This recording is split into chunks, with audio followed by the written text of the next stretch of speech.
Yo, what's going on, FG fam? Welcome to another episode of the St. Louis Rams franchise here on Madden 21. Today, it's week 7, and it's our bye week. So here is a list of the games that we will be going over. Our Rams enter the bye week at 1-5. But surprisingly, we're not that far out of the division race. But we do have a trade to announce. The Broncos are going to be dumping off Bryce Callahan. They don't have a lot of cap room. They won't be re-signing him. They will get a developmental corner as well as a second-round pick from the Cleveland Browns for him. Now, that leaves to question Robert Woods. Now, Robert Woods has been a very good player for us. He made an incredible catch in our only win of the season. It's tough to get rid of a guy like Robert Woods, but he is 29 years old, and it's going to be really tough for us to afford him past this season. So, the Baltimore Ravens have made a call, and they want to give up a third-round pick, and we are fine with this. Robert Woods hopefully can do a really nice thing for them, help them throughout the rest of their season. We are going to use the open roster spot that Robert Woods has created to sign Andy Dalton at quarterback. Hopefully Andy Dalton can, for real, show our boy Jamal Carter how to be an NFL quarterback. John Kelly has also been kind of useless on this team. We are going to cut him, and we are going to bring in Tevin Coleman with some of the money that we have saved from the Robert Woods deal. So we traded Robert Woods, we can bring in Tevin Coleman, and we bring in Andy Dalton to help us out. It will be Jamal Carter with Andy Dalton as the backup.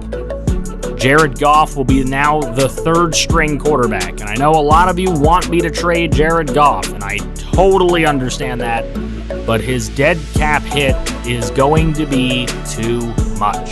I want to let you all know that. It is too much money. $25 million of dead cap isn't something I'm willing to do. So he will either be on the team as one of the backup quarterbacks or the starter at some point. But right now, he is a backup. Jamal Carter is what we are testing out. We're already a pretty bad team. If Jamal Carter has another really awful game like he had against Washington, it's very, very possible that Andy Dalton could then see some playing time. We're also going to change some of the starters on defense. I haven't liked what some of the guys have brought to the table, specifically Alex Peterson. I feel like he's getting beat a lot. I feel like his speed is not enough to keep up with some of the faster players, and that is how he gets beat. So we're going to let Darren Boston have a shot. John Johnson will now be our slot corner.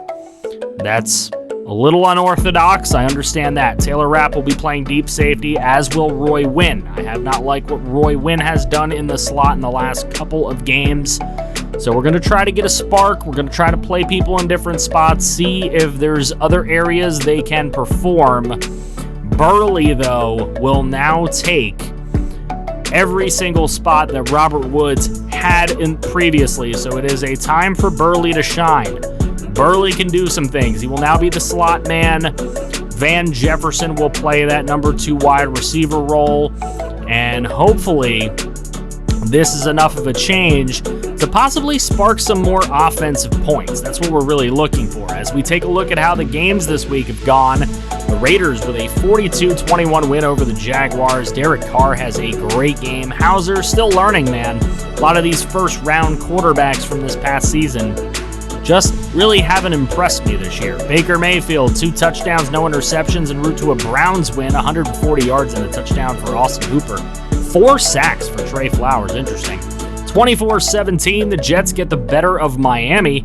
So, hey, who knows? Maybe the Jets could win the East this year. Vernon and Berry get more picks, though. They are playing really well at deep safety for the Dolphins.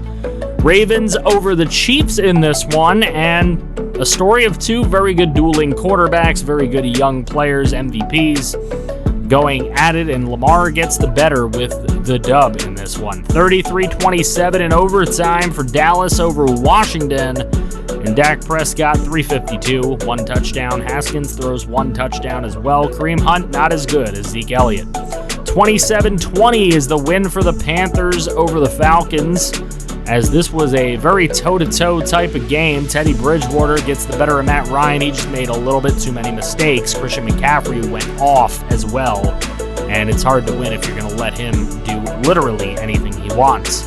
21-14 is the Colt win over the Texans. Jacoby Brissett has a really nice game. 3 touchdowns, no picks. Just a really nice game spreading the ball around as well. Demario Davis with a couple of sacks. Saints over the Bills 29-27. Saints had a big second quarter. Jameis Winston 277, 3 touchdowns in this one. John Brown had over 100 with a TD. Josh Hill, the benefactor of 2 Jameis Winston touchdown passes. A couple sacks from each side, some good sacking for both teams. 26-24 is the Bengal win over the Titans. Joe Burrow out-dueling Ryan Tannehill. A couple of receivers doing a great job. Corey Davis, T. Higgins, even Tyler Boyd getting in on the action as well. 28-23, Chargers over the Broncos. They're able to withstand the Broncos' late threat. Justin Herbert, 260 and 2 touchdowns. Drew Lock, maybe if he doesn't make that mistake, maybe the Broncos win, but 1 interception for him. 2 sacks for Von Miller, and an interception for Derwin James. 27-21, the Giants win over the Cardinals. Daniel Jones, 309, 2 touchdowns, 1 pick, and Kyler Murray with a couple touchdowns and no picks. Evan Ingram actually caught some passes, 8 for 123 in this one. And the rookie Steve Stuckey with a pick for the Cardinals. 28-7 is the Steeler win over the Vikings. Roethlisberger rebounds after a bad game last week for a very good game this time around. Kirk Cousins continuing to play pretty poorly this season. Maybe the Vikings will get a good enough pick to replace him. We'll see what ends up happening. 26-9 is the 49er win over the Seahawks. So after the 49ers lose and the Seahawks win last week, now the 49ers beat the Seahawks straight up. Jimmy G has a very nice game. Russell Wilson, one of the worst games I've ever seen from him. In fact, EA, that's got to be a fake sim. No way that happened. 35-27 Bucks over the Pats. Tom Brady beats his former team, saying, hey, it is me, not you, Bill. A 141.9 passer rating. Just a very, very good game from Thomas Brady. Alshon Jeffrey, the newest acquisition for the Pats in the offseason, 83 and a touchdown. Players of the week all year long as we take a look through. None of us in week 1 or 2 or 3 or 4. Look at that. All Pennsylvania offense in week 4. Week 5, we get nobody up there. Week 6, Reuben Foster against us. That's always nice. And yeah, we have not had a single player of the week all season long, and as we take a look at how the stats have gone, you see that the downs are relatively even between Goff and Carter, so these stats pretty comparable. And as you can see, they are pretty similar. 3 touchdowns, 6 picks for Goff, 2 touchdowns, 7 picks for Carter, but of course, it was inflated by that 4 interception game last week. I still think Carter could be the better option going forward. He's going to get another game to prove himself. Cam Akers, 463 and 5 touchdowns so far on his season. Cooper Kupp, 580 and a touchdown. And Van Jefferson, with Robert Woods gone, he's our number 2 guy, 261 and a touchdown. Burley has 2 catches for 56, though, so watch out. He could really make an impact going forward. Offensive line actually hasn't played horribly. They've only given up 7 sacks in 6 games. I mean, that's not amazing, but it's not bad either. Looking at our leading tackler, we're in a little trouble. Alex Anzalone leads it with 50. Aaron Donald's our leading sack artist with 5. Brockers has 4.5. 2 picks for Jalen Ramsey, 1 for the rookie Roy Wynn. Those seem to be the only guys chasing the football in the open field. Couple of forced fumbles, only 1 recovery this season, but we do have 2 defensive touchdowns. Jalen Ramsey and Roy Wynn both got pick sixes from their 3 picks. So 3 picks, 2 pick sixes. Sloman's perfect so far on the season. Johnny Hecker, he's kind of middling at punter right now, but hopefully things will get a little bit better. And Burley really hasn't had a ton of opportunities to really return anything amazing. Cam Newton leads the NFL in yardage. Joe Burrow in second, then Pat Mahomes. So kind of a little bit of a surprising list, especially with Cam Newton leading. Jacoby Brissett leads the NFL in touchdown passes. A lot of guys up there with 15 or more. And as you can see through here, we've got some really good stats. Justin Herbert, 11-3. Darnold, 11-3. Some really good touchdown-interception ratios so far this year. We'll see if that continues for some of these younger quarterbacks. And of course, of anybody who started games, Goff and Carter on the bottom. But rushing yards, Zeke Elliott, number 1. Then Cook, Hunt, Jacobs, Mixon, Mack, Jones, McCaffrey. Oh, we're pretty low, aren't we? Yep, Cam Akers, a lot lower than he was last year on the totem pole in rushing. We really need to do a better job of getting him involved, but being behind so much in a lot of these games really hasn't given us an opportunity to really give him what we need to do, get him those volume carries. It really just has not been that kind of a season for us, and hopefully we'll be able to do that in the future. Justin Jefferson leads the NFL in receiving yards. Cooper Kupp's up there, though. He's in the top 5. And we just gave away Robert Woods, who may be in the top, 25. Yep, there he is. 32 catches for 430 and 3 touchdowns. None of those for the Baltimore Ravens just yet, but we'll see what he does the rest of the season going forward. Keep an eye and remember how many yards he has now, 430. We'll see what he has at the end of the year. Rod Purcell, not doing bad for a rookie over in Green Bay. I'm sure that makes Aaron Rodgers happy. There's a couple of other receivers doing a pretty good job this year. Michael Pittman Jr. has had his fair share of touchdown catches. He has 4 of them. Joe Reed has been surprising in a couple of games for the Chargers, but doesn't seem to be amongst the league lead. Jaguars have the 2 worst tackles in the NFL. That might be something to consider drafting for ya boy Hausa. Anyways, tackling, we have Anzalone up there. He's probably in the top 20 sacks. It's not going to show our guy, Aaron Donald, who has 5, as we do go down and take a look for him, but he's not there. The leader is at 9.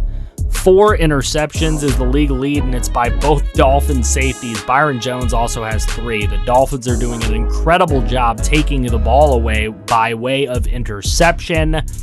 Jalen Ramsey has apparently allowed no catches. That's nearly impossible if they've watched the Rams games that I have so far this season, but, it's EA Sports. What do you expect?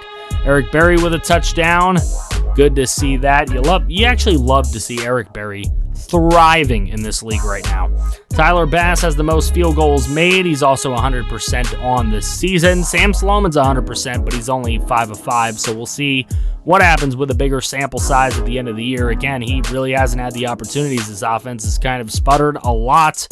I didn't think that this was going to be a problem that I would deal with in this series, but it definitely is.